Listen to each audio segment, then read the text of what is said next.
La sera, quando curcolo i miei figli, mi sento che va a dire, compiaciuto d'avere sta ricchezza, sti due gigli, e me li godo gioco muto muto.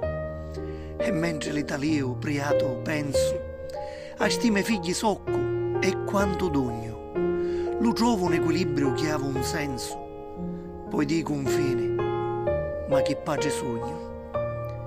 Mi sforzo, che sto sì, ma ci arrenescio, o sta sforzata sola o non è abbastanza. So tante le pensieri che non ce ne escio, le mie incertezze cercano speranza. Ma che modello sogno per questi figli?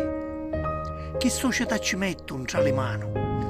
Abbastano le prediche, i consigli per darci un futuro più cristiano? Sperassi solo di sbagliare mossa ed essere un esempio in sta vita, ma tante volte l'una è troppo grossa, tagliutte comunente, viperita, e mentre a testa ma diventa nero di tutti sti pensieri ammonzeggiati, mi calo verso di te e con sospiro ci dico a Racio, figli, riposate.